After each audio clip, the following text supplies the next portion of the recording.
Alright! So magandang araw, magandang hapon, magandang gabi. Depende ho yan sa time zone ng ating lugar at sang sulok man tayo ng ating mundo. Sana'y nasa mabuti tayo na kalagayan at walang sakit-sakit ang lahat.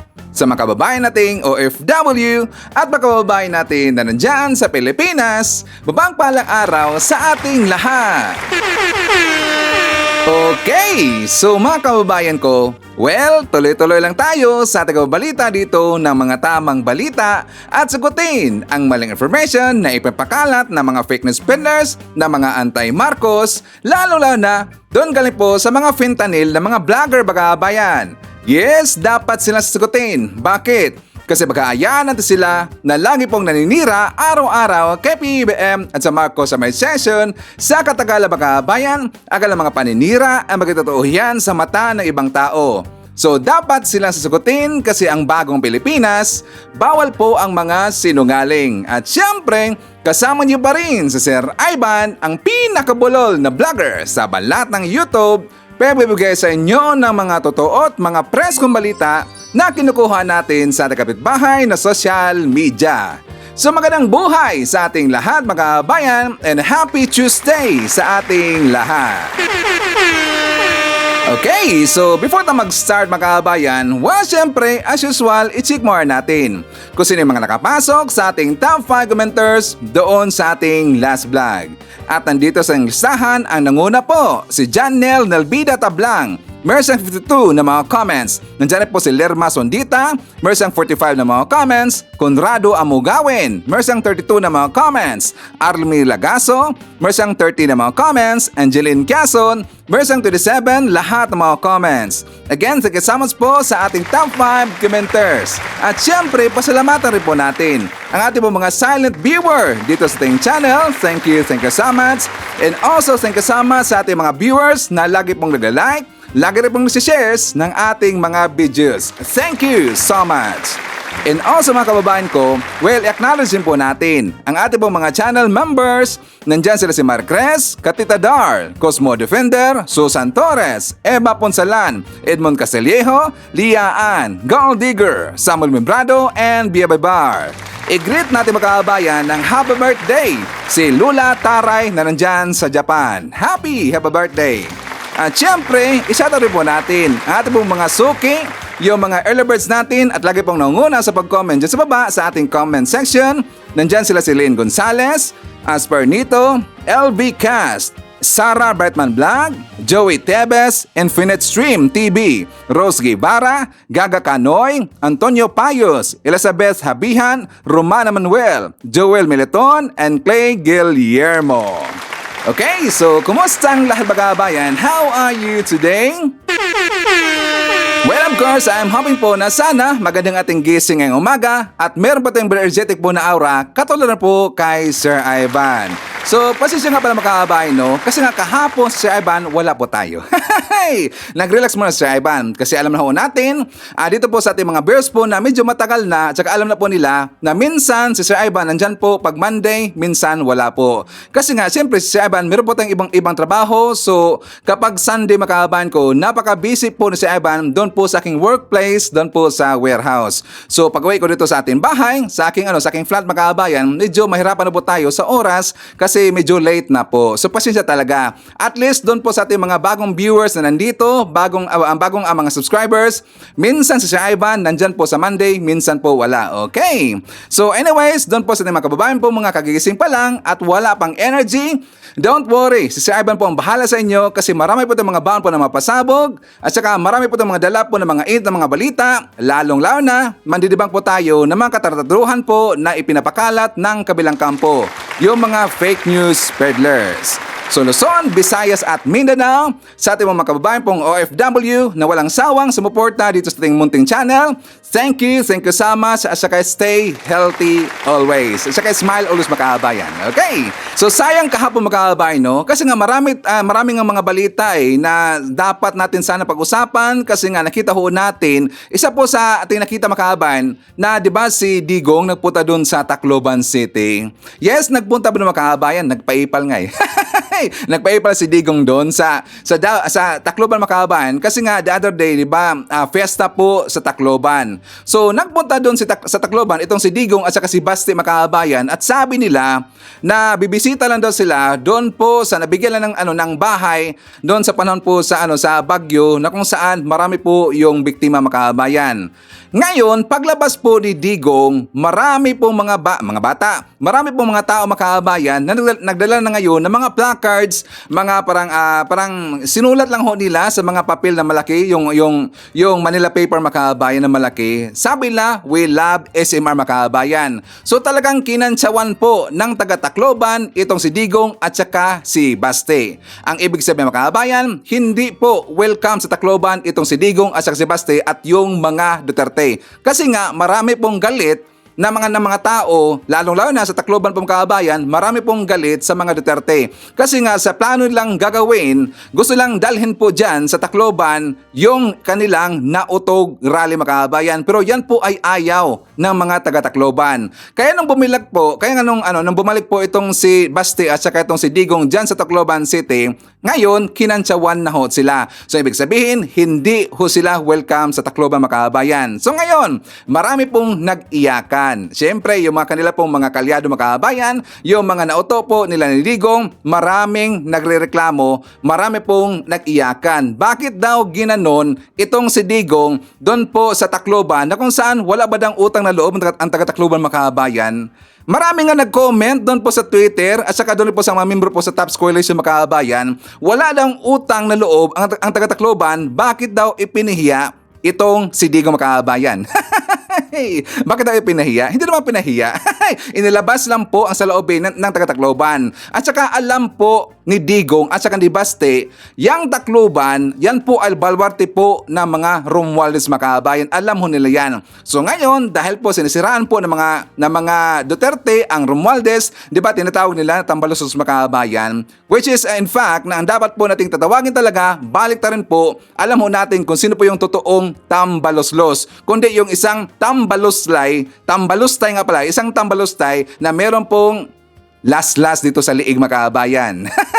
Yun po ang dapat tawagin natin pong tambaloslos kasi siya po ang nagtawag noon, siya po yung gumawa noon ng word na yon para itawag po kay SMR. So dapat balik na rin siya po yung tambaloslos. So ano nangyari ngayon? 'Di ba? Galit na ngayon taga-Tacloban po nila ni Digong mga kababayan. Ngayon, mas lalo pong nabash ito pong si Digong mga kababayan kasi nga 'di ba meron pong nangyari sa kanila sa Davao, nagkaroon po dito ng baha mga kababayan. 'Di ba merong malakas po na baha at saka maraming naapektuhan noon eh.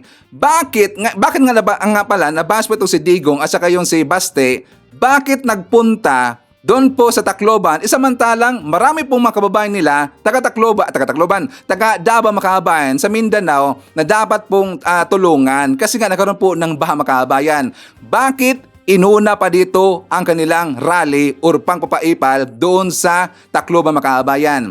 Bakit siya napaipal? Kasi nga 'di ba meron after po nagpunta siya doon sa pabahay. Tsaka paglabas ng mga kababayan, dumiretso nga kagad sila doon nga sa simbahan. Kasi nga hiyang-hiya na sila, talagang hiyang-hiya dito itong si Digong at si Baste kasi nga sila po ay binas. Kaya dumiretso kaagad doon po sa simbahan mga kababayan. Napasimba-simba itong si Digong, grabe naman niyang mangmura mga kababayan. Marami po yang ginawang mga kabulustugan, marami yang ginawa po na against po sa human rights, yung EJK at alam ho natin yan. Nagsimba sa mga kababayan, pero paglabas po, doon po sa kanyang interview mga kababayan, hindi nga umabot ng half day mga kababayan, nagmura na naman, galing ho sa simbahan, nagmura si Digong mga kababayan. Walang kwenta talaga eh. Hindi ko lang alam kung talaga ba siyang nag-pray ba siya sa loob po sa simbahan mga kababayan. Nag-pray ba talaga o talagang nagtago lang talaga doon? Kasi kinoy po ng taga-Tacloban eh. Or siguro nag-pray siya, sabi niya mga kababayan sa ating Panginoon si Lord Jesus Christ, baka sabi niya sana po maiba po ang desisyon ni Laila de Lima na hindi siya kakasuhan mga kababayan. Baka yun po kanyang pray. Kasi nga takot na takot siya ngayon kay de Lima eh.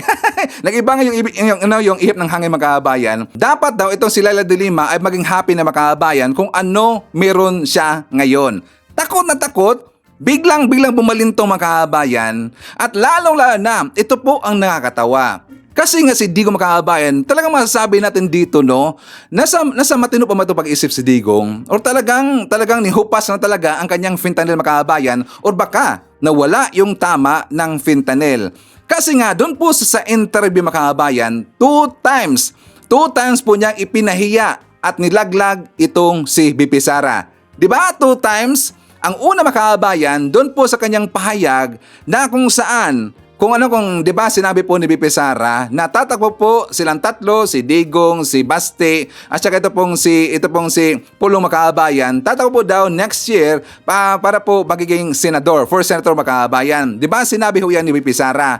Pero siya po ay nilaglag at siniraan po ni Digong Makabayan. Grabe talaga. Kasi nga, isa po sa kanyang sinabi sa bakit naman daw tayo maniniwala po kay BP Sara para nang ginjaming-jaming lang daw tayo ni BP Sara mga Ginjaming-jaming lang, parang ibig sabihin kung ano po yung pag-iisip dito ni Digong katulad po dito kay BP Sara. Or other way makabayan, kung ano po yung iniisip ngayon ni BP Sara daw, katulad po kay Digong noon. Talagang wala po sa katinuan makabayan. Tas lagi lang sinasabi, si PBM daw walang sa katinuan, bangag daw lagi.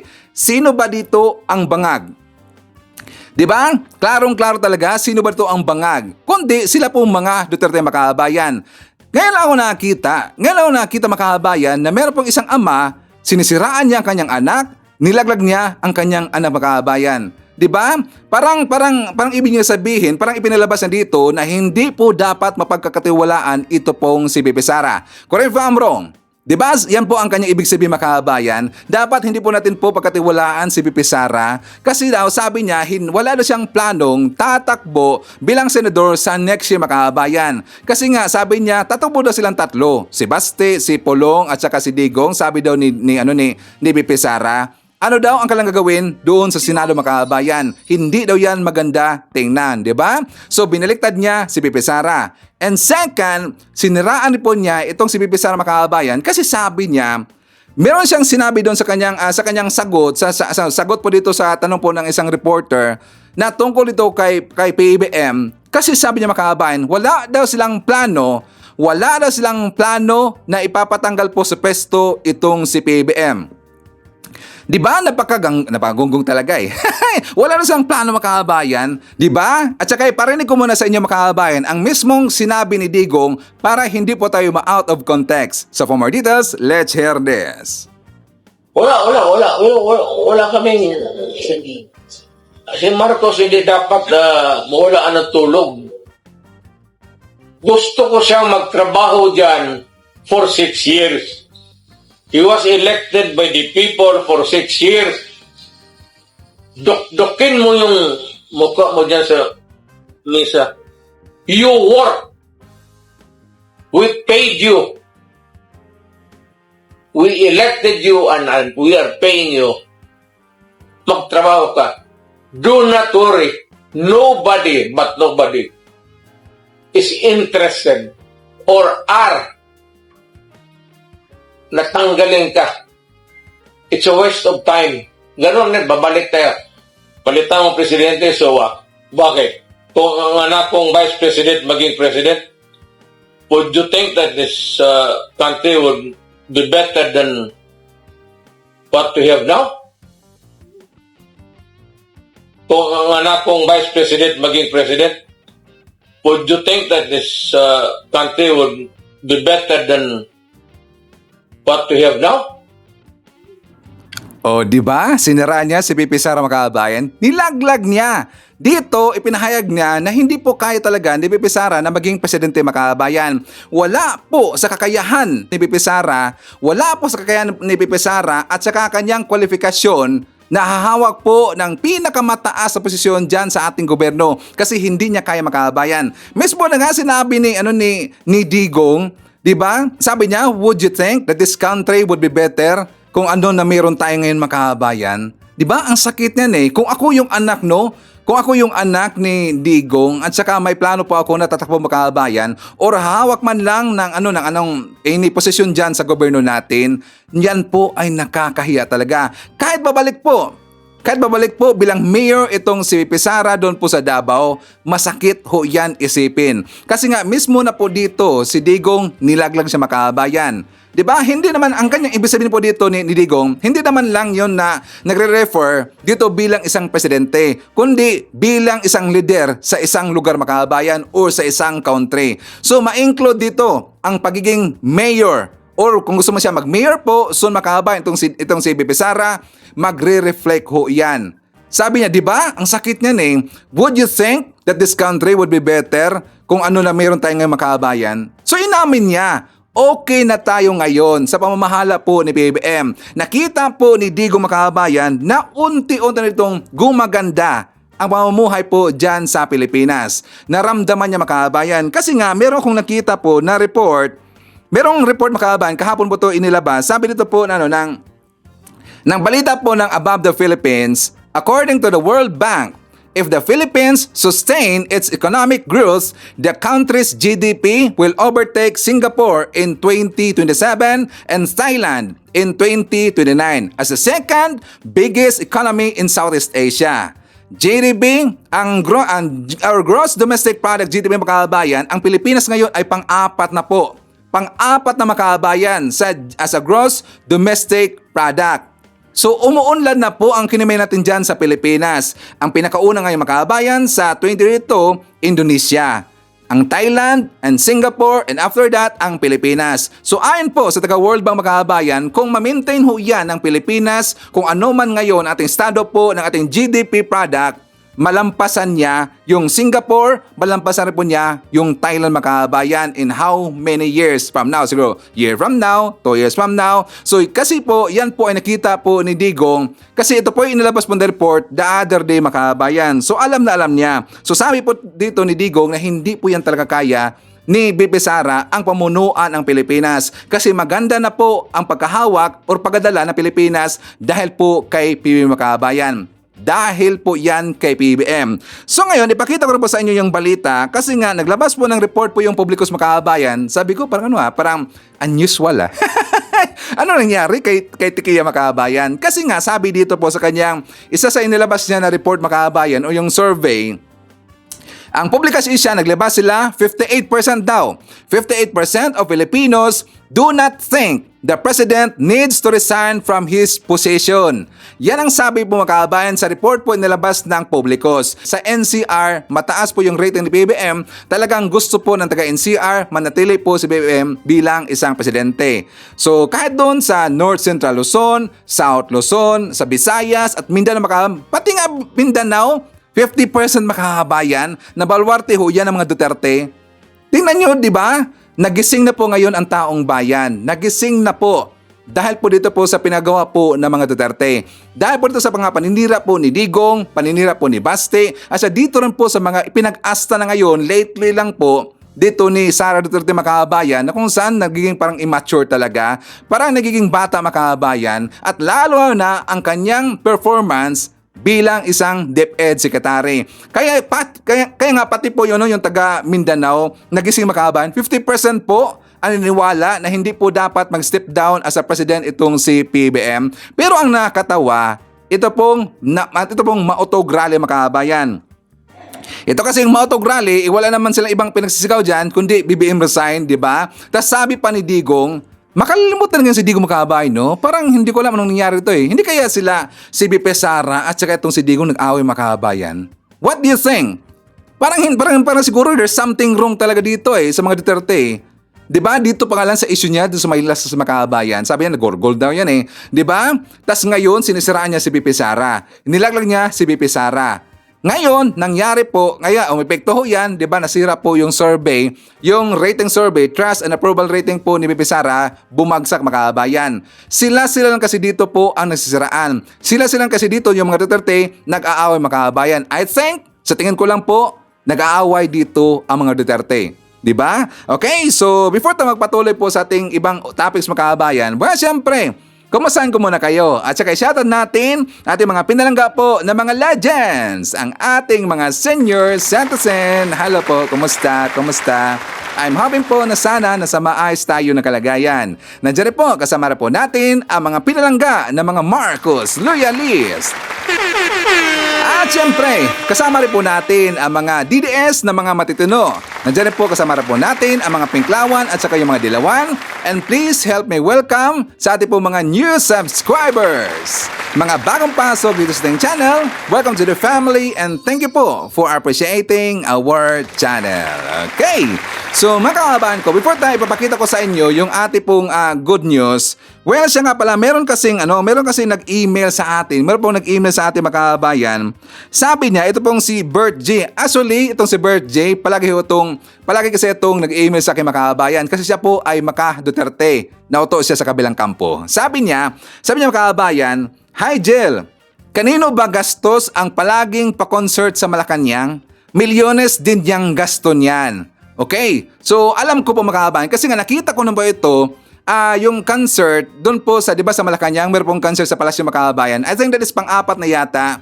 So yung concert na 'yon, ito po ay pagbigay po ito pagsuporta dito po sa mga healthcare workers Makabayan, sa mga health workers. So yung konserto na 'yon ay para po sa kanila. Para po sa mga health workers. Ngayon makabayan ko, alam ko kasi nga, of course, si Sir Ivan, advanced thinker tayo kasi nga alam ko po, itong konserto na to, sisiraan to ng kabilang kampo. Ito nga si Hitan makabayan, siya yung una kong nakita na talagang na-insecure siya doon po sa konserto. Kaya nga sabi niya makabayan, ipakita ko lang sa inyo kasi sabi niya, multi-million gasto sa concert ng mga ngagba. Healthcare workers ginamit ng makabayan. Multi-million ang ginastos doon sa concert makabayan. Tinanong ko po ang kaibigan natin po dyan sa PCO. At ang sabi po niya makabayan na hindi po yun gasto ng Malacanang. Hindi po yun gasto ng ating gobyerno, kundi ang mga private sector, mga business owners mga businessmen, sila po yung tumulong sa Malacanang. Isipin ho natin, marami pong kakilala si Felisa na mga businessman, na mga malaking makabayan, mga billionaires ho yan. Mga kilala po ng mga businessman po ni Felisa, mga billionaires ho yan. Magkaano man lang yung million na makabayan. Tas marami silang mga kaibigan. For example, siguro sa mga 50 or 100 po na mga kakilala po ni Felisa na mga businessman, talagang mga millionaires, billionaires, at mga successful po na mga businessman makabayan, tampung-tampuhan na nila. Do you think hindi kaya pong concert makabayan na ganun lang? Na ganun na concert? Diba? Kaya tinanong ko po kagad yung PCO. Sabi ko, Teng, mayroon kasi akong makilala dyan ba, mga ati-ati ko, Teng, magtanong sana ako tungkol dito sa concert po sa Palasyo kung sino ba yung gumasta niyan. Sabi ko makabayan. So ang exact na sagot niya, don't worry Sir Ivan kasi hindi po yung gasto po ng ating gobyerno. Iyan po ay sponsored ng mga public, yung mga private business owners o mga businessmen. So yan po makabayan, don't worry. Doon po sa mga DBS, hindi po ginamit ang pera ng bayan, okay? So anyways, magpatuloy natin makabayan kasi sabi po niya dito, sabi niya makabayan, isama ba yung pa-concert at ayuda sa mga achievements sa inyong pinagtatanggol na BBM sa kanyang zona? Isama ba na yung concert at ayuda sa mga achievements sa iyong pinagtanggol na BBM sa kanyang zona? Para sa akin, kung ako lang tatanungin, yes, pwede po. Isama sa mga achievements ni BBM yung pa-concerto makabayan. Bakit Sir Ivan? Nakita mo ba yung mga performers ng makabayan? Di ba mga artist to yun? Aside pa doon ni Martin Yebera, aside pa doon kay Martin Yebera, yung mga ibang mga artist na nandoon na kung saan hindi na masyado nakilala makabayan. Di ba? Malaking tulong ho yun para sa kanila. Para sila po ay makilala ulit makabayan. Hindi basta na ikaw po ay imbitahan dyan sa Malacanang tsaka mag-perform ka in front of the President makabayan, in front of the First Lady, in front po of mga sino po mga officials na malaki dyan sa gobyerno natin. Nagtanghal ka in front po sa mga tao na yung makabayan, hindi yan basta-basta. Sila po ay inimbitahan makabayan. So ang ibig sabihin, malaking tulong yun sa kanila. Para po makilala naman po ang kanilang sarili na mayroon silang kayang gawin na gano'n makabayan aside pa doon sa mga magaling po kumanta, magaling sumayaw o namang ginawa doon sa concert makabayan, malaking tulong na yun. Kasi marami pong natulungan si PBM, marami pong natulungan po si Felisa, yung mga artist makabayan. Totoo yan. So, pwede po yung ipasok po sa bilang achievements po ni PBBM. So, ang ayuda mga kababayan, para sa akin, okay pa rin po. Isama ho yan sa achievements. Kasi nga, si PBBM ngayon, ang tinitingala po ng mga Pilipino, sinabi pa nga ng ibang mga Pilipino doon sa ibang lugar mga kababayan, kung saan first time nila nakita po isang presidente na pumunta doon mismo mga kababayan, namigay po ng ayuda. Diba? Pinakita ko yan dito yung video na yon. Talagang happy sila na yan po ang ginawa. Inisyatibo po ni BBM at saka ni SMR mabigay po ng ayuda doon po sa iba't mga lugar at lalong-lalo na yung pong nabigyan po ng mga land titles mga kababayan. So malaking tulong ho yan sa ating gobyerno, malaking tulong ho yan sa ating mga kababayan po na mga kailangan talagang tulungan mga kababayan. So para sa akin, yan po ay isa sa mga achievements ni PBBM. Sabi niya mga kababayan, ito na. Nakita mo ba yung maisog daw sa Hong Kong mga kababayan na di na kayang ipagorgor ni Lisa at BBM? Madaming tao, di ba? Mas marami pang tao kaysa ginawa ni Lisa doon noong mga ilang buwan na ang nakaraan. Kaya sabi niya mga kababayan, nakita ko daw yung maisog Hong Kong doon daw sa Hong Kong. Hindi na kayang gugurin daw ni Elisa at saka ni PBM. Abay, gonggong. Yung pong rally na yon doon po sa mga kababayan, doon po sa Hong Kong. Alam niyo ba na simba ho yon sa mga Aliporis po at saka sa kulto po ni Kibuloy mga kababayan? Kasi nga nakita ko yung video na yan doon po kay Jojo Makabayan, Jojo Connect TV yata siya. Nakita ko yung pag-10 po ng video kasi paliko Makabayan. Napansin nyo ba ang nakalagay po na pangalan KLC sa Hong Kong Makabayan? KLC sa Hong Kong. Alam niyo ba kay Kibuloy yan? Kibuloy makabayan. Yan po ay simbahan o nagsimba po doon kay Kibuloy. In-insert na lang po yung rally para magmukha pong marami makabayan. 'Di ba? Siguro yung mga nagrallying totoong rally doon, siguro 10%. And the rest, mga kulto po yun ni Digong, mga Aliporis po ni Digong, ni Kibuloy makabayan. Ay siya nga, Aliporis yun, ni Kibuloy at saka ni Digong. Kaya namukha dang marami, libo-libo na makabayan. Meet and greet daw ng mga vlogger. 10% lang po nandun. Hindi siguro umabot ng 50. Hindi siguro umabot siguro ng 100. Yung mga napuntahan ng mga kabayan. And the rest, mga tauhan ho yun ni Kibuloy para mukha pong marami makabayan. Otoin pa tayo. Nakita ko na po yun the other day. Sabi ko, nakakatawa naman ito. Ipinasok lang po yung mga nagrally doon po sa nagsimba, sa simbahan po ni Kibuloy makabayan. Okay? So patuloy tayo. Sabi niya, nakita mo rin ba yung mga taong dumalo sa pagbisita ni Duterte at Baste sa Tacloban? Ay kitang-kita talaga. Napahiya po si Baste at saka itong si Digong. Kasi nga hindi po siya welcome doon sa Tacloban City. Sabi ba dito, wala na bang ibang paraan na iangat ang buhay ng mga Pinoy kundi ayuda?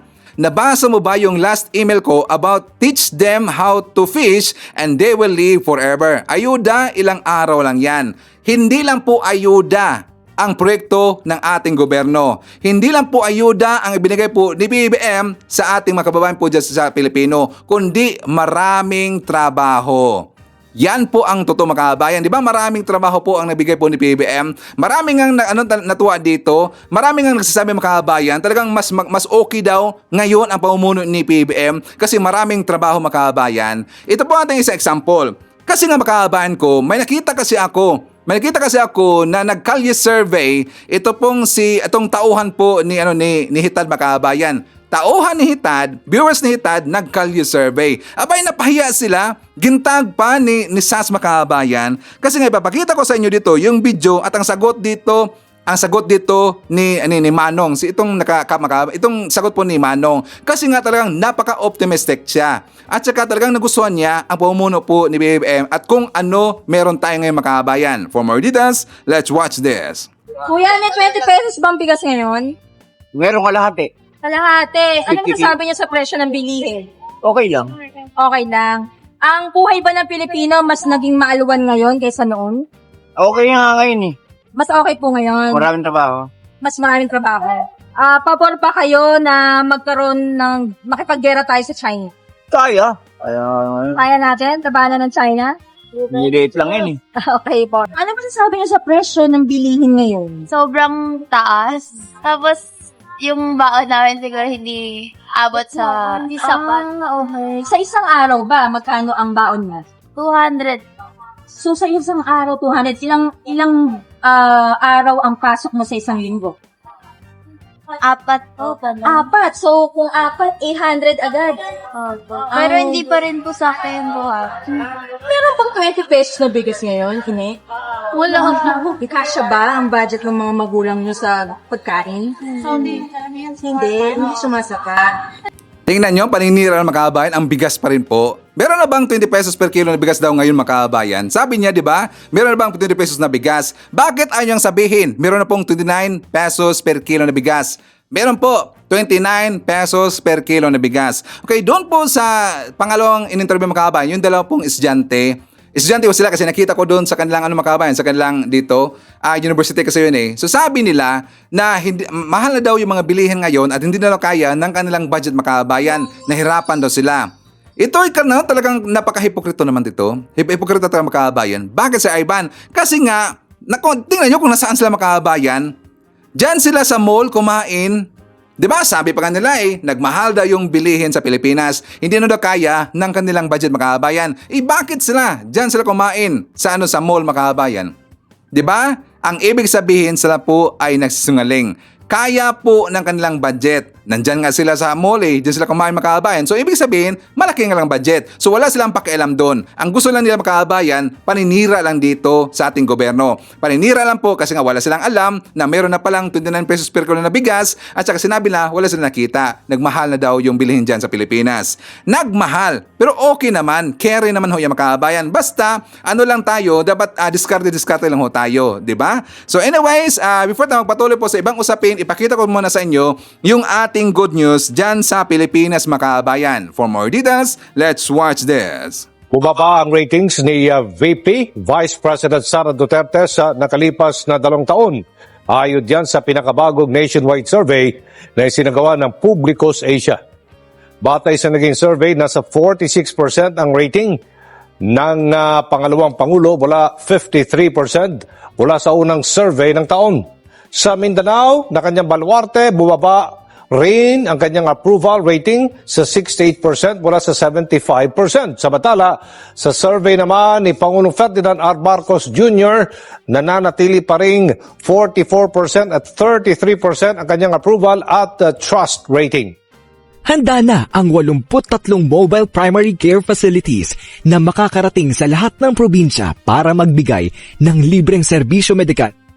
Lula nito ang iba't ibang medical equipment tulad ng mobile digital x-ray machine, ultrasound machine, hematology analyzer, binocular microscope, clinical centrifuge, ophthalmoscope, Regent refrigerator, at iba pang kagamitan para masiguro ang wastong resulta ng laboratory test. Sa katunayan, sinimulan ng ipamahagi sa mga lokal na pamahalaan ang mobile primary care facilities tulad ng naganap na seremonya sa Kapitolyo ng Pampanga. Dinaluhan ito ng mga lokal na opisyales mula sa mga karatig na probinsya kung saan tinanggap nila ang mobile clinics. Bukod sa pamamahagi ng pasilidad, sinisiguro ng pamahalaan na handa rin ang local health officials sa pagpapatakbo ng medical equipment nito. Sa lalawigan pa rin ng Pampanga, sumailalim ng regional training and orientation ang provincial health officers para sanayin sila sa operasyon ng mobile primary care facility. Buong bansa ang serbisyo ng libreng laboratorio, konsultasyon at gamot para tugunan ang pangangailangang medikal. Yan ang bagong Pilipinas. Aprobado na ang 35 pisong dagdag na rawang sahod ng minimum wage earners sa National Capital Region. Epektibo na sa July 17 ang aumento sa sahod, alinsunod yan sa wage rationalization na umaalalay sa mga manggagawa sa pagtaas ng presyo ng bilihin. Ikinatuwa naman ng maraming Pinoy workers sa NCR ang aumento. Yan ang ulat ni Sujin Kim. Si Marife na nagtatrabaho sa isang restaurant sa Quezon City, matagal nang iniinda ang pagtaas ng presyo ng pamasahe lalo't malayo pa ang kanyang inuuwian. Kaya't sa panibagong dagdag sahod, gumaan ang kanyang pakiramdam. mas okay kasi makakatulong sa amin yun eh. Kasi nadadagdagan din yung pamasahe, mas okay kasi madadagdagan yung sahod namin. Sabi ni Marife, pandagdag din sa gastusin ang dagdag na kita. Sa sa grocery, pamasahe, yun yung pinagagastos sa pamilya. Si John naman na nagtatrabaho sa isang call center sa Pasig City, natuwa rin.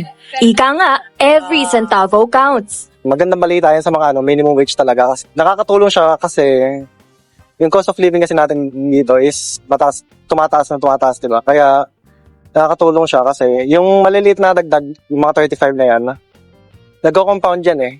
Para naman kay Samuel, hindi dapat magpakampante kahit may dagdag sahod. Kailangan gumawa tayo, gawa na lang ng paraan. Diskarte. Maraming opportunity.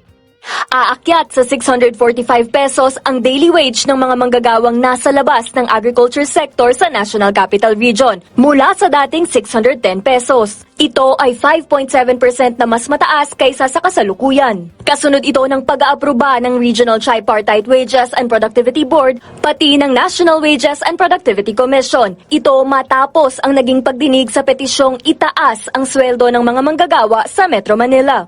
Para naman sa mga nasa agriculture sector, aangat mula 573 pesos hanggang sa 608 pesos ang daily wage. Ganito rin para sa mga manufacturing business na may 10 manggagawa o mas mababa at mga retail business naman na may hindi tataas sa 15 manggagawa. Epektibo ang dagdag sahod sa darating na July 17. Alinsunod sa Republic Act No. 6727, ang wage rationalization na umaalalay o sumusunod din sa pagtaas ng presyo ng mga bilihin. Humigit kumulang 1 milyong minimum wage earners ang direktang makikinabang dito. Naging matagumpay ang ika-4 na konsyerto sa Palasyo kagabi. Bukod sa kasiyahan bilang pagkilala sa healthcare worker, isa-isa ring inilatag ang mga programa para mapalakas pa ang serbisyong pangkalusugan. Yan ang ulat ni Joshua Garcia. Naging masigabo ang mga kaganapan kagabi sa Malacanang kung saan masayang nakipagkantahan sina Pangulong Ferdinand R. Marcos Jr. at First Lady Liza Araneta Marcos sa ika-4 na konsyerto sa Palasyo. Ito ay bilang parangal para sa mga Filipino healthcare workers hindi lang sa bansa, pati na rin sa ibang panig ng mundo. Ayon sa mga healthcare workers, isang karangalan na maimbitahan sa katulad na okasyon sa palasyo para bigyang pugay ang lahat ng kanilang mga sakripisyo. It's a form of or a way of relaxation for us, especially for me. I came from a faraway province in Mindanao po sa Misamis Occidental, and I felt honored po na in Misamis Occidental nabigyan kami ng pansin. So masaya, nakaka-relax kasi it's a one of a lifetime experience for me especially po.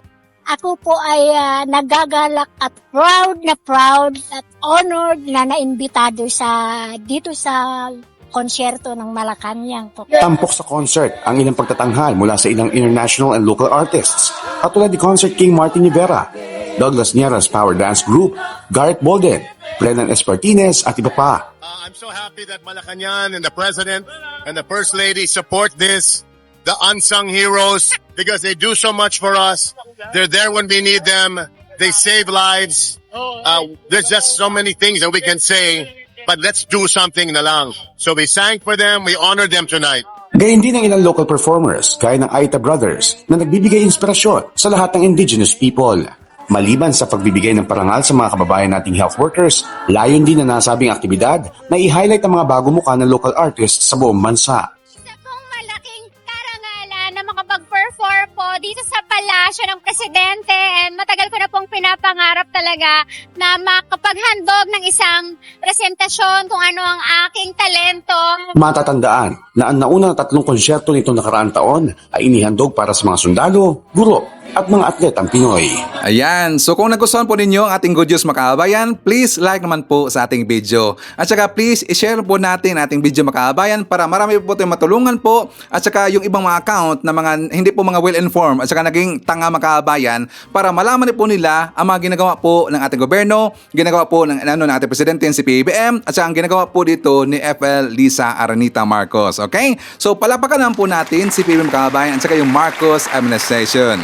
Naalala ko mga kababayan, sinabi kasi ni Digong na gusto niya si PBBM daw magtrabaho. Dudok-dokin daw si PBBM mga kababayan, dapat daw magtrabaho. Sabi pa nga niya na we vote you we elect you. Teka lang, ibinoto ba ni Digong itong si PBBM Makabayan? Kasi nga sabi niya, we elect you eh. We, ang ibig sabihin kasama siya. Kasama siya ang bumoto kay PBBM. Bumoto ba siya kay PBBM Makabayan? Di ba? Ayaw nga niya si PBBM Makabayan kasi nga hindi naman niya sinuportahan po si PBBM. Ang kanyang sinuportahan lang po si BP Sara pero hindi po si PBBM. 1,000% hindi po binoto ni Digong itong si PBBM. Tapos sabi niya, we elect you. So we paid the taxes para ikaw daw ay trabaho. Hindi ba nagtrabaho si PBBM Makabayan? What do you think? Please comment dyan sa baba, babasahin niya mamaya ni Sir Ivan. Hindi ba nagtrabaho si PBBM? Bulag ba itong magunggong nito? Paano ba magkaroon po ng mga babahay ang mga kababayan ho natin? Tingnan nyo yung mga babahay natin ngayon, talagang maganda pong quality mga kababayan. At saka talagang township. Ngayon tinawag na po na township ang babahay po ni PBBM. Kung hindi nagtrabaho si PBBM, magkaroon pa tayo ng mga billions po ng mga investment mga kababayan. 'Di ba? Kung hindi nagtrabaho si PBBM, magkaroon ba ng maraming trabaho ang Pilipinas, ating mamayang Pilipino, 'di ba? At marami pang iba. Hindi ba nagtrabaho si PBBM? Sila kasi ay bulag makabayan. Hindi kasi dito nanonood po kay Sir Ivan. Hindi kasi nanonood kay Sir Ivan, kaya sila pong naging tanga. Wala silang alam kung ano ba ang ginagawa ngayon ng ating gobyerno makabayan. Kung ano po ang ginagawa ni PBBM, ni FL at saka ni SMR. So, alam nyo ba kung bakit po na-insecure itong si Hita Makabayan? Ay, noon pa man talaga, insecure siya eh. Na-insecure siya dito kay Felisa. Sabi niya, multi-million daw ang ginasto daw ng ating gobyerno para daw sa concert makabayan. Alam niyo ba kung bakit siya insecure? Kasi kinantahan po ni PBBM si Felisa ng Be My Lady Makabayan. Natawa ako talagang nakilig ko doon. Kumanta si PBBM ng Be My Lady, pinakanta siya ni Martin Rivera Makabayan, Sana All. Ang daming na insecure. Insecure sila sa concert po sa Malacanang kasi siyempre ang kanilang poon hindi kasi naupo makabayan. Kung sila ang gumawa nun, yung mga Duterte makabayan, di ba baliwala lang po sa kanila? Ba talagang happy pa nga sila eh. At doon po sa ating mga haters, lagi lang sinasabihan po ang ating mga viewers na makabayan, viewers na Sir Ivan, mga trolls daw. Mga trolls ba? Ito, ibubulgar natin. Alam nyo ba yung ibig sabihin po ng trolls makabayan?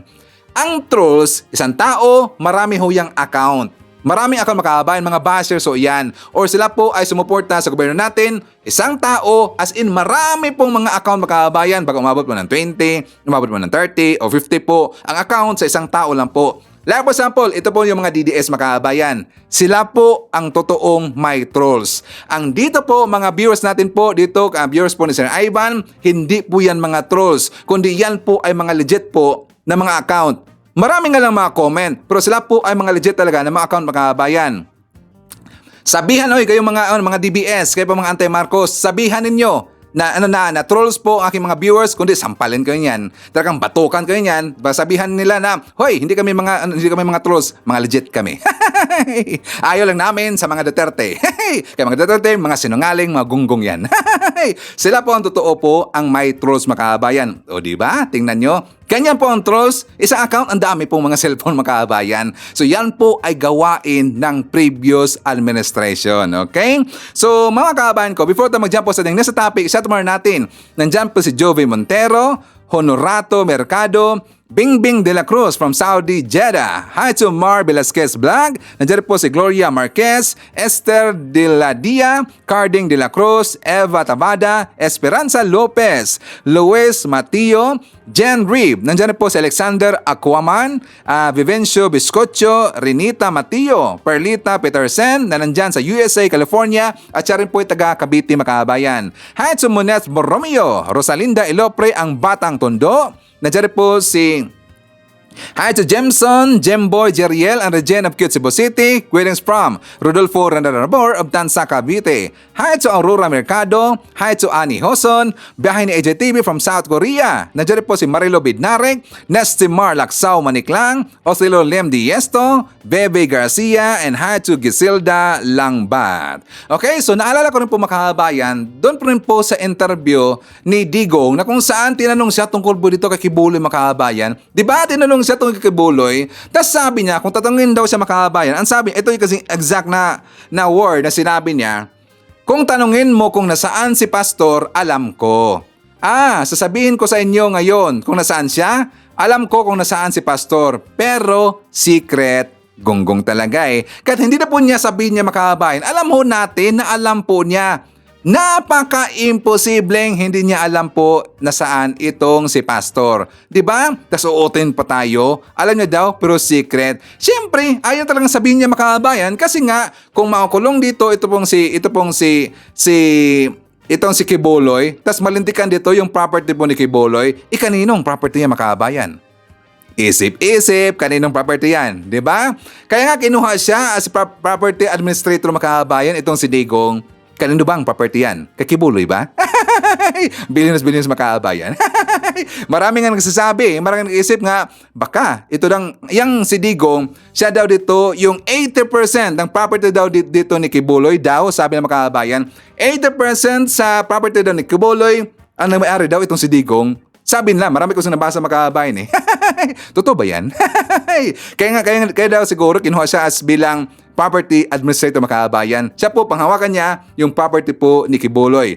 Baka siya po yung may-ari talaga eh. Pero ayaw nang sabihin makababayan, expected na ho yan. Ayaw nang sabihin. Alam niyo po yung ginawa dito ni Digong, yan po ilabag po sa batas makababayan, yan po obstruction of justice ho yan. Parang hinarangan niya makababayan, meron siyang alam pero ayaw niyang sabihin. Yan po ay obstruction of justice. Correct ba si Ivan? Diba? Dapat nga talaga kasuhan tong si Digong makababayan, gunggong talaga eh. Okay, so for the makababayan, ipakita ko muna sa inyo, yung meron kasing balita, lumabas kahapon na meron ng pito na makababayan na kung saan nangungutong. Merong parang parang sinasabi dito na promotion, magbayad sila para sila to ay promote makababayan. Parang promotion for sale. Naalala ba natin yung nangyari? That is how last year yata yung makababayan na merong promotion for sale, nangungutong sila, tas ginagamit lang ng pangalan po ni Felisa. Meron na pong nangyari makababayan kahapon. Kahapon makababayan. Ito po yung ibanilita po. Ibinalita ito ng taga NBI na ang sabi nito makababayan doon sa press conference mismo po si Director Jaime Santiago. Kilala ba natin si Jaime Santiago makababayan? Hindi ko siya masyadong napag-usapan eh. Pero dito po siyempre sa mga bago pong ang edad, medyo hindi pa ganoon pa kataas makababayan. Kilala ba natin si NBI, si Director po Jaime Santiago? Kung nakita mo yung movie noon ni Bong Revilla na Santiago makababayan, true story ho yun. Yun po ang true to life story po ni Jaime Santiago makababayan. Talagang nabansagan siya noon na sharpshooter. Magaling talaga yan si Jaime Santiago. So dito po, sunod-sunod na po dito yung mga nagawa ngayon ni Santiago makababayan. Una, yung sa NBI clearance po, di ba si Santiago po isa po nag-imbestiga makababayan. Sa NBI clearance po ni Goo, nga na kung saan si Go Waping at si Alice Go isa na po makababayan dahil po sa fingerprint. 'Di ba sinabi kasi sa balita na isa po doon sa nag-imbestiga si Director Jaime Santiago. Then ngayon makababayan, meron pong nasakuti pito daw katao ginagamit si Felisa Marcos sa pangungutong arestado. Yan, babasahin lang po natin para hindi po tayo ma-out of context. Sabi dito, sa isang press conference na ginanap sa NBI ngayong Lunes, Hulyo 1, sinabi ni NBI Director Jaime Santiago na dinampot ang 7 suspect sa ikinasang entrapment operation na umabot sa La Union at Quezon City nitong mga nakaraang araw. Tinatarget di umano ng 7 na pinangungunahan ng isang nagpakilalang attorney JB Cruz, ang mga presidential appointee na gustong ma-promote sa posisyon kapalit ng halagang 500,000 hanggang 1 million. Gusto lang pagbayaran dito po ng 500,000 hanggang 1 million kung gusto nilang ma-promote makababayan. So yan po ay promotion for sale. Laking gulat pa na mga NBI agents na makaharap nila ang mga suspect na nakasuot pa ng barong Tagalog na may insignia ng Office of the President at Presidential Security Group. Sinabi ni Santiago na naharap ang mga suspect sa kasong estafa at illegal recruitment makababayan. Naalala ba natin yung meron pong issue noon makababayan na promotion for sale? At saka nabanggit nga doon yung pangalan.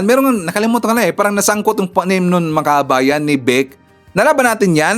So sa panahon siguro ni Vic Macabay, nung nandyan pa lang po siya sa gobyerno natin sa Malacanang, baka lang, isa rin dito po siya sa napakana po sa promotion for sale Makabayan. Totoo ba yan? Kasi meron kumalat na balitang ganyan Nabasa ko lang noon But I am not sure kung totoo ba yan, pero nabasa na po yan ni Sir Ivan na meron dang nangyari noon dito po kay Vic Makabayan at saka naging sangkot daw di umano sa dito po sa promotion for sale. Nakalimutan na kasi nagsabi na vlogger yun That's anyway, forward po tayo Makabayan kasi nga natawa ko dito. 'Di ba sinabi na po ni BP Sara na tatakbo daw si Pulong, si Basti at saka si Digong sa next election, sa midterm election mga kabayan for senator. So noon nabalitan ho yan ng mga artista at saka syempre na mga followers po ng mga artista, ang kanilang mga kabayan, kanya mga solid supporter talaga ng mga artista na to.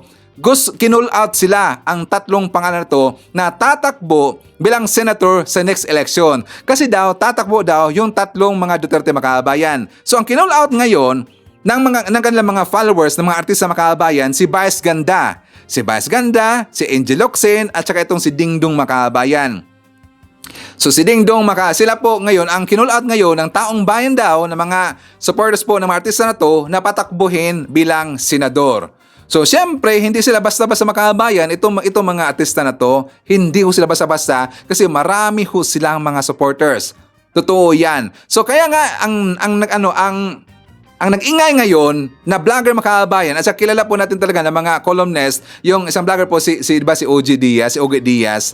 Siya ngayon, yung nag-post through, siya ngayon po ang gumagatong ngayon sa taong bayan at saka dito po sa mga artista na to na sila po ay patakbuhin by next year bilang senator makabayan. Okay ba sa inyo na sila po si Dingdong Dantes, si Angel Locsin at si Vice Ganda tatakbo bilang senator para po kontrahin itong mga Duterte makabayan? Please comment dyan sa baba at babasahin yan mamaya ni Sir Ivan. Okay? So anyways, ipakita ko rin po sa inyo yung vlog po ni Mike Abe makabayan kasi nga dito, natawa kasi siya dito po sa ginawa po ni Digong na kung saan parang hupas na lang yung fentanyl Hindi niya talaga lubos maisip bakit nagaganyan po itong si Digong. Bakit ipinahiya niya si BP Sara at bakit niya daw nilaglag itong si BP Sara. Bukhang nag-aaway-aaway na sila makabayan. For more details, let's watch this. Ano tingin niya kay Inday, ang kanyang anak? Bakit ginanon niya? Para sinabi niyang wala yung sinasabi ni Inday na yan, hindi totoo yan. Balagbag yung pagbalagbag ang tanong, balagbag din ang sagot. Ang tindi nito Ayan galing kay former President Rodrigo Duterte, yan pong statement na yan. Ito yung nakakatawa rito Saan ka nakakita na nagsama ang tatay at dalawang anak? Matatakbong senador. Anong gagawin namin sa Senate? Di tanong mo kay Inday, tanong mo sa anak mo.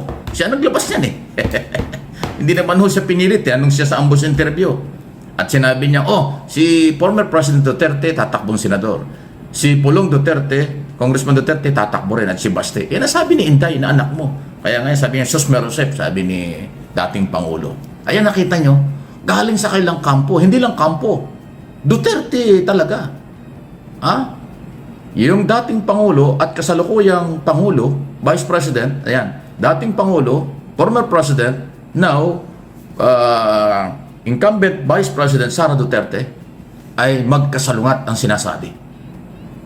Parang kinukutsa, parang tinatawanan yung anak niya. Ano ba yung pinagsasabi mo? Ba't naman kami tatakbong tatlo? Ba't naman kami magsasama-sama? Anong gagawin namin sa Senado? O di ba? So, yan ang nagpapalabas na malinaw na ito pong mga statement na ito ng kampo ng mga Duterte, wala silang coordination. Kung pakulo ito, akala nyo makakakuha kayo ng sympathy. Tapos na ang tao sawa na ang tao sa pakulo. Ang malinaw dito, nilaglag ni Duterte ang kanyang anak. Parang nagsalita si Inday na wala naman palang malinaw na basihan at hindi naman pala pinag-usapan nilang tatakbo yung tatlong mag-aama. Di ba? Kung publicity yan, negative na publicity yan. Kung gimmick yan, negative na gimmick. Kasi ang mga tao ay sawa na sa panlilinlang. Ang mga tao ay sawa na sa pambobola. Ang mga tao ay sawa na sa mga paikot na mga political statement. Ang gusto ng tao, seryoso. Mag-usap kayo, then kung ano inyong plano, sabihin nyo sa tao. Pero yung wala naman yata kayong plano, tapos pinalulutang nyo, natatakbo kayo o hindi naman pala. Wala daw siya pera, ang natitira daw sa kanya, yabang na lang. Si Duterte siya, may sabi, no? Wala daw natitira sa kanya, kundi yabang na lang. O, inamin na ni Duterte na yabang na lang natitira sa kanya. Sabi niya yan, So, bakit totoo yun? Bakit yan matatakbo silang mag-ama? Anong gagawin nila sa Senado? Ha? At saka ayaw ni Duterte na mapahiya siguro siya dahil kasi alam niya hindi naman mananalo silang tatlo magkakasabay-sabay na senador. Imposible. Sabi ko nga, kailanman at huwag mangyari na maging family corporation ng Senado. Dahil ang Senado ay Republika ng Pilipinas. Napakataas na institusyon yan. Dapat yan ang kumakatawan sa Senado ay iba-ibang pangalan, iba-ibang prinsipyo, at iba-iba rin ho ng probinsyang pinanggalingan. Kasi nationwide yan. Hindi pwedeng iisang angkan. Isipin mo, 3 senador galing sa... Gusto nyo lahat taga Davao si Bato, taga Davao si Bongo, taga Davao si yung 3 mag-aama, di ba? Ano naman yun? Kawawan, ay tayo po Luzon, Visayas, Mindanao. So siguro alam ni Duterte yan na hindi maganda yun, hindi pwede. Hindi magandang tingnan. Ayan, okay? So ang malinaw dito, inihulog, nilaglag ni Duterte mismo ang kanyang anak na si Vice President Sara Duterte. Doon sa pagsasabing tatakbo silang mag-aama. Wow! Baklase talaga itong pamilyang ito, no? Hindi po ito panira. Galing sa kanila ang iso. Hindi po ito fake news. Sa kanila galing. Kasi alam ko, pagka ganito ang dating ng mga balita, magtatahulan na naman yung mga vlogger nila Yung mga Duterte vloggers, supporters nila, magtatahulan na naman yun. Sasabihin, fake news. Anong fake news? Di basahin yung sinasabi niya. Galing sa pangalawang Pangulo ang isong yan, sumagot lang yung dating Pangulo ng kanyang ama. Silang mag-ama, magkaiba ang sinasabi. O paano magiging fake news yun? Kayo ang fake news. Pagka ho yan binago nyo yung statement na yan, yan ang totoong nanggaling sa kanila. Yan ang mga Duterte. Sino may kasalanan dyan? Hindi taong bayan. Sila yun. Sila dahil hindi sila nagko-coordinate. Kung anumang gimmick yan, hindi na nga putok yung gimmick na yan. Lalo lang nakakasira yan. At saka sa totoo lang, alam nyo ako, tumulong ako kay Duterte nung before election at nung siya ay presidente ng Pilipinas. Dahil siya presidente, siya ay inihilal ng taong bayan Pero dahil nga ho, after na siya ay makatapos sa kanyang term, ang sasama ng kanyang sinabi. Kawalan ng respeto sa elected President Bongbong Marcos. Minumura niya. Sinasabihin niya kung ano-ano. Hindi ho maganda yun. Hindi katanggap-tanggap yun. Kaya mula noong siya ay nagbabatikos ng matindi kay Pangulong Marcos, nawalan din ako ng gana. At maraming Pilipino nawalan ng gana. Kasi kung ikaw ay matinong Pilipino, bakit ka sasama sa pambabastos sa elected president? Kasi kawalan ng respeto sa tao yun, kawalan ng respeto sa political exercise, kawalan ng respeto sa 31.5 milyon bumoto. Dapat irespeto ang mga voters, mga botanteng naglagay sa ating Pangulong Marcos. Doon ako nawalan ng gana kay Digong, kaya iniwan ko siya talaga at ayaw ko na sa kanya. Kasi garapal yung kanyang mga batikos nang wala sa lugar. Noong siya presidente, tulungan ko dahil presidente siya. Pero ngayon, yan ang sagot ko doon sa mga nagtatanong, dati ro Duterte ako. Totoo yun. Kaya alam mo yung mga nakapaligid kay Duterte ngayon, hindi naman original yan. Yung mga vlogger nila yan. Naku, karamihang nakadikit ngayon sa kay Duterte, mga vlogger ni Isko Moreno. Hindi nga bumoto kay Inday yung mga yan Hindi nga bumoto yan sa kaya sa kay Sara Isko Moreno at Di ba yung mga vlogger na maingay, nakadikit ngayon sa mga Duterte? Hindi original yan. Ako, hindi man ako vlogger pa ng mga panahon yun, pero nasa radyo ako noon. At lahat lagi tayong tumutulong kay Duterte sa kampanya lahat. Hindi na sumasama sa rally dahil wala tayong oras. Yung mga nag-iingay ngayon na pro Duterte, hindi yan original. Mga lumipat lang yan. Mga Isko Moreno grupo yan. At yung iba pa, yan ang totoo. Di ba? Kaya yung mga original na mga Duterte, halos wala na. Mga Moreno vlogger at Marcos vlogger, yung sumama kay Duterte ngayon.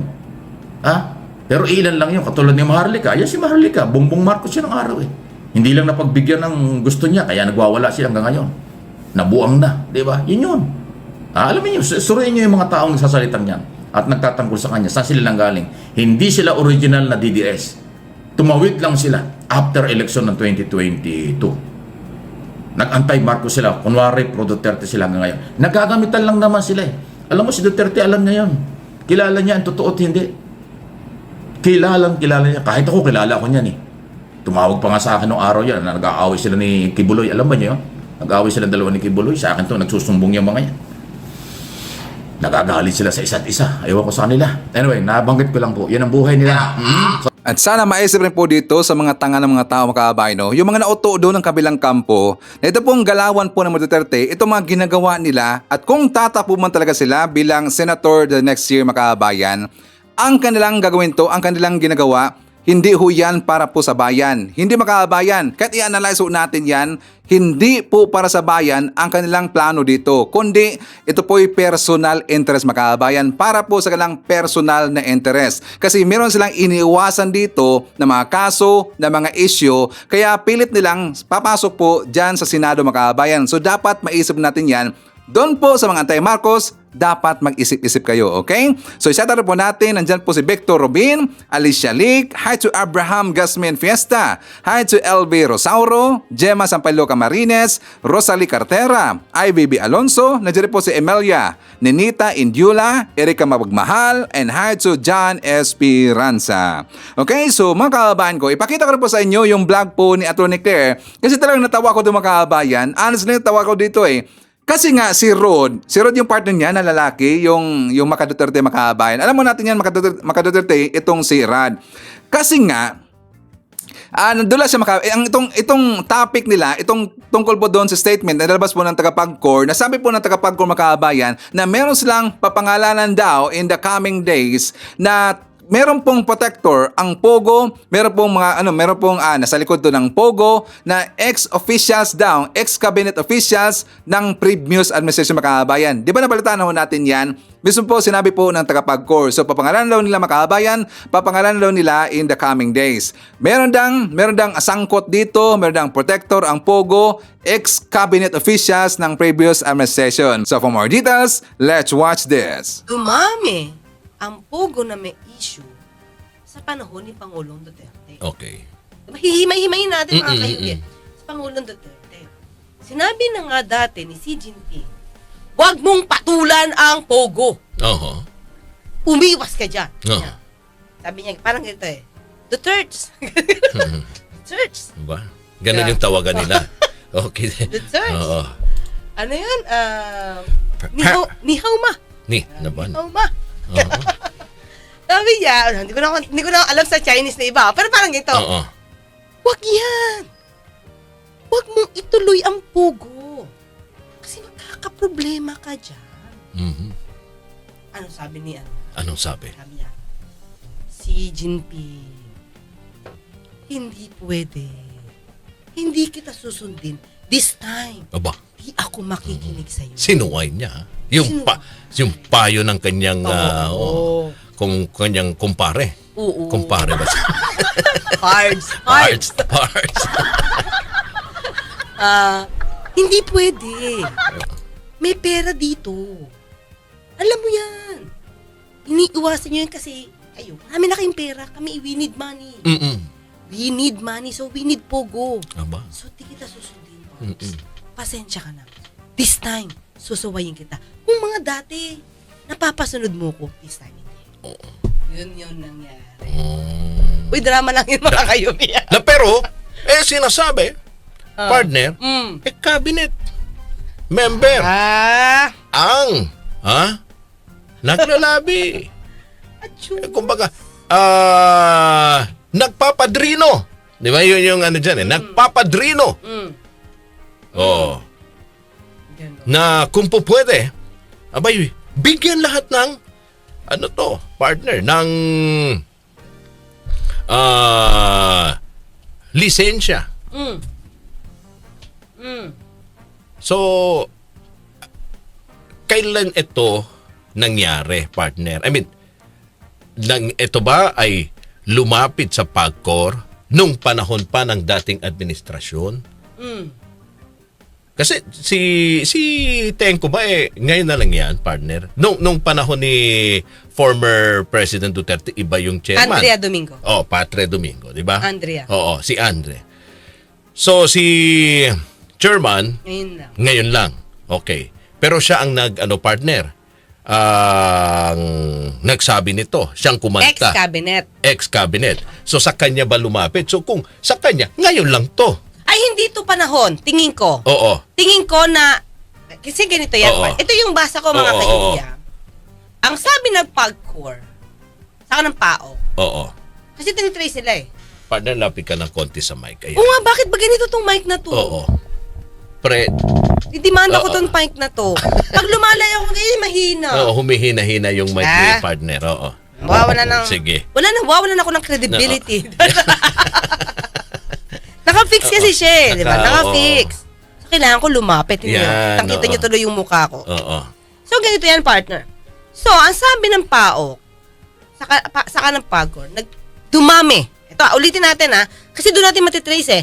Dumami ang pogo sa panahon ni Pangulong Duterte. Mhm. So, pag dumami, ibig sabihin, doon sila maraming nilabas na lisensya. Okay. So, kung maraming nilabas na lisensya yan, bakit? So, talagang mukhang natutumbok yung panahon ni Pangulong Duterte kasi doon naglabas ng lisensya. Oo.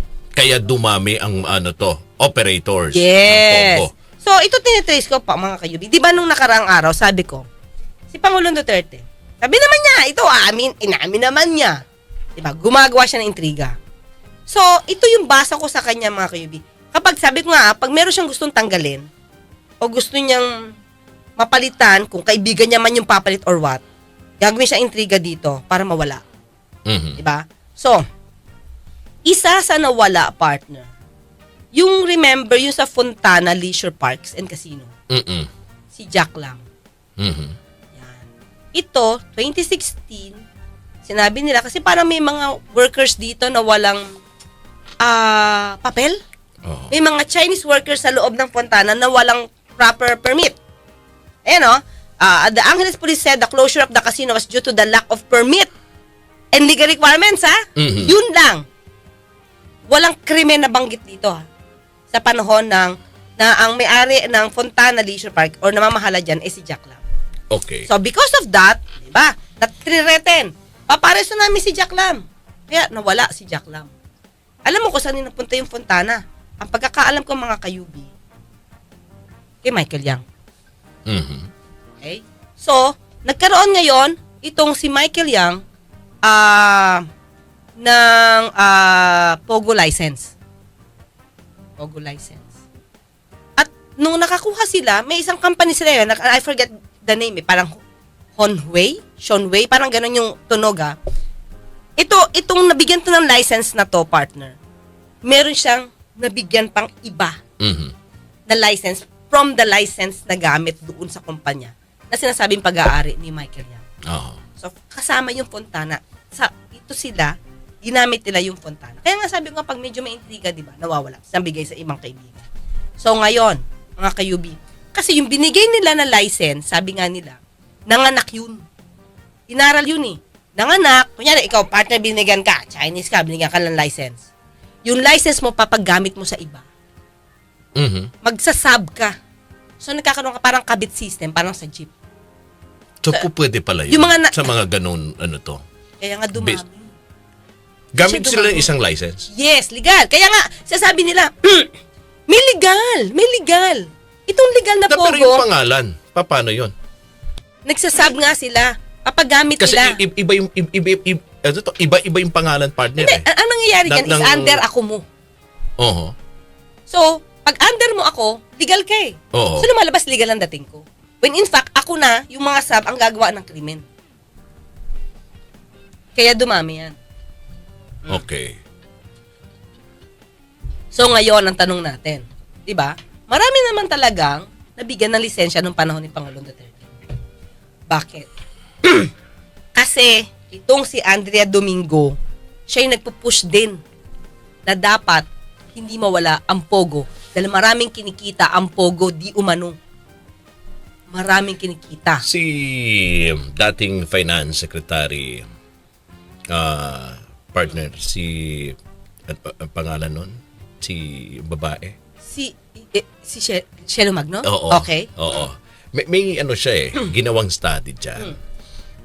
Malaki ang ipinapapasok na pera. Bilyon. Pero, pagdating sa social partner, expenses ng gobyerno, lugi pa tayo. Talo tayo. Gaya ng ginagawa ngayon magbabayad ka ng partner sa intelligence to. Pagmamanman lahat dyan sa pagpasok nitong mga iba't ibang mga Chinese na sa tingin nila posibly involved. Lahat yan hindi naman yan po pwedeng gawin, partner, na walang pondo, na walang ginagastos ang gobyerno. Kung ikukumpute daw, partner, dito sa nangyayari, di ba, income versus expenses ng gobyerno, yung pumapasok galing sa POGO, at yung ginagastos sa operasyon ngayon ng gobyerno dahil sa epekto nito sa society, okay? Malaki, mas lugi pa tayo. Kaya cosmetic. Kaya sabi pa niya, kung siyang tatanungin, kung ganito ang sitwasyon ngayon, mas mainam magdesisyon na. Talaga? Oo, magdesisyon na. Pero ang gusto nating malaman, sino? Bakit ayaw pang sabihin ng PAGCOR? Partner. Oo. Ito, balikan ko, partner. Oo, partner. Balikan ko to ha, para meron Sige. tayong basihan. Oo. Yung sinasabi ko sa'yo, di ba? Kasi syempre, ang mukhang tinutukoy dito yung dating admin. Oo. Ito ha, Akala ko, partner. sasabihin mo, yung tinutukoy, parang alam mo na kung sino yung partner. Kailangan ba bang i-memorize siya? Di ba? Ito partner ha. May dokumento. Oo. Ito issue to ha. Oo. Issue to ng billionary.com. Okay. Feb 12, 2020. Ito title. Oo. Michael Yang. Okay. Michael Yang. Pogo's Secret Kingpin. Okay. Ex-Duterte Advisor revives. Jack Lam's Fontana Casino into offshore gaming hub. Oh, nabigyan siya ng license. Sean Wei. Sean Wei yung pangalan. So ito ha, lumalabas si Sean Wei, Pogo, legal. May license. Oh, because doon sa isang license na yon, nagbigay siya ng 7 sub-licenses. Ilan to? 7 agad, partner, sa isang lisensya. Sa Orun. Ayan. NVEC, sa Bonifacio Global. Sinjungjin, Mactan, Van Gogh, Las Piñas, Pasay, Makati. First Grade Computer, Paranaque. Shinday Keji Technology, Clark Freeport, and Big Emperor Technology, Pasay. Kaya sabihin, partner, sino ang nag-allow nito? Ang dati, ang description, partner, magugulat tayo na may isang dating nasa mataas na posisyon. Isang dating nasa mataas na posisyon. Mataas na opisyal. Hindi agad yon pinangalanan. Bakit? Inaano ba? Kinukonsulta ba? Sir! Involved ka dito! Sabihin ba namin name mo? Ay, wag ako. Pwede ba yung cabinet member ko na lang? Ganun ba yung dati? Lumalabas, partner. Okay. Kahit sabihin mo na ex-cabinet member yan, at kung meron kayong pagtatakpan na mas mataas ang posisyon, kikilos ba sa ex-cabinet member na hindi alam ng bossing? Sino mang bossing na ex-cabinet member? Partner. Tell me. Tell me. Ano? Ano? Alam ko kung nasan si Kibuloy. Uy, baka mapatawag ka sa Senado, ha? Hindi, binanggit ko lang yung sabi ni dating Pangulo. Yan ang sabi, Pagkasabi siya na mag-lunch. Oo, sabi ni dating Pangulo yung sa pala Tacloban yun. yung pumunta. Sinegway ko lang. Ayun pala yun. Okay, so anyways, in the comments, suggestion, or reaction sa ating mga topics ng araw, please feel free to comment dyan sa baba at babasahin nyo yan mamaya ni Sir Ivan. Okay? So anyways, yan pong ating manakalap ng mga balita ngayong araw. Kung nakaabot ka po sa portion na to, sana nakapag-like na ho tayo. Libre po ang mag-share. Libre din ang mag-subscribe. Again, maraming salamat sa mga viewers na hindi nag-skip ng ating mga commercials. Thank you so much. At before natin tatapusin ang ating programa ngayong araw, sana sabayan nyo si Sir Ivan para sa ating live messaging prayer. Mahal na Panginoon, Ikaw ang aking lakas, aking pag-asa at aking kagalakan. Kailangan po kita sa lahat ng oras. Pakiusap, protektahan mo po ang aking pamilya, mga kaibigan at sino mang nagbabasa nito. Dalangin ko na ang mga kamay ng Diyos ay hindi titigil sa pagtulong sa atin sa mahihirap na sandali ng buhay. Naway alisin ng Diyos ang ating pasakit, mga alalahanin at problema at palitan ang mga ito ng kalusugan, kaligayahan at kapayapaan. Sa ngalan ng ating Panginoong Jesucristo, Amen. So maraming salamat mga kababayan, and I hope to see you again on my next video.